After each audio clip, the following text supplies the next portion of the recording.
So children, up to here we read why do people travel nowadays. Now the next is names of the land. हमारे India का नाम कैसे पड़ा?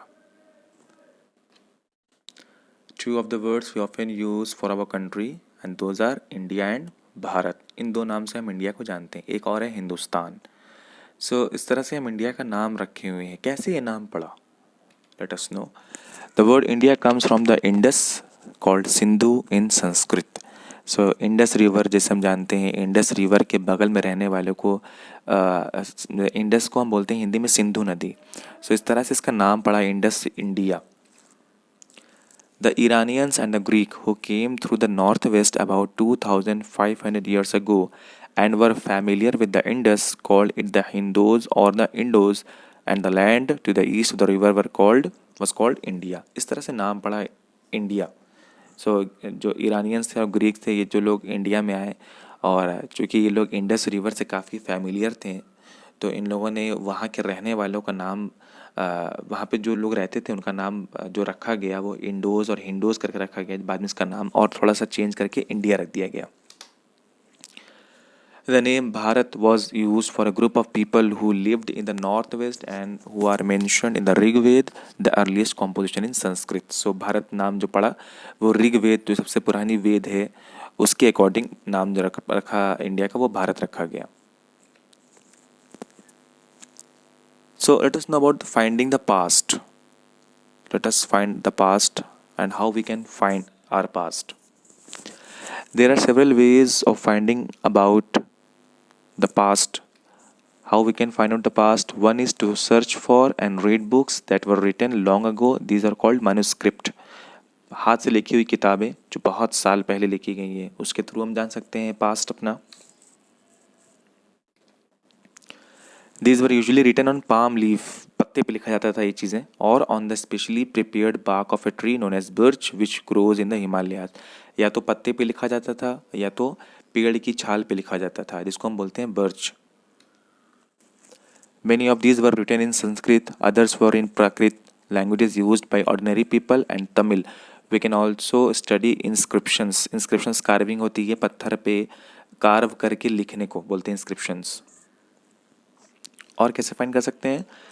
There were many other things that were made and used in the past. Those who study these objects are called archaeologists. So ये term है हमारा use हुआ है जो पास्ट के बारे में स्टडी करते हैं उनको बोलते हैं हम archaeologist. Archaeologist also looks for bones of animals, birds and fish to find out what people ate in the past. Plant remains survive for more rarely. If seeds of grain or pieces of wood have been burnt, they survive in a charred form.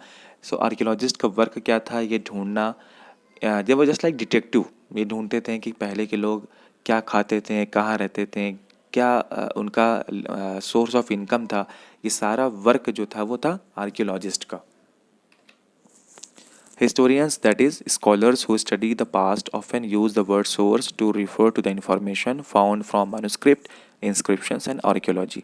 So historians बोलते हैं उन scholars को, उन विद्वान को जो manuscript, inscriptions और archaeology इन सब के थ्रू इंफॉर्मेशन कलेक्ट करते थे कि पहले के लोग कैसे रहते थे. To know our past. Question ये उठता है कि क्या सिर्फ एक ही पास्ट है, क्या सिर्फ एक ही ग्रुप का पास्ट होगा? सो आंसर है नहीं, क्योंकि हमने देखा है कि आवर पास्ट्स ये प्लूरल फॉर्म में है.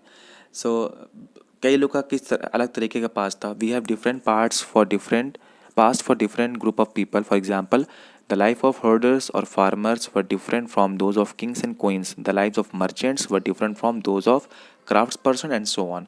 सो हर किसी का पास्ट अलग अलग था. जैसे जो फार्मर्स थे उनका पास्ट अलग था, जो राजा और रानी होते थे उनका पास्ट अलग था, जो मर्चेंट्स थे, जो बिजनेसमैन थे उनका पास्ट अलग था. तो इस तरह से हर किसी का अलग अलग पास्ट था. क्वेश्चन ये उठता है कि क्या राजा महाराजा का और क्या गैदरर्स हंटर्स क्या इनका पास्ट सेम था किसानों का? सो आंसर है नहीं.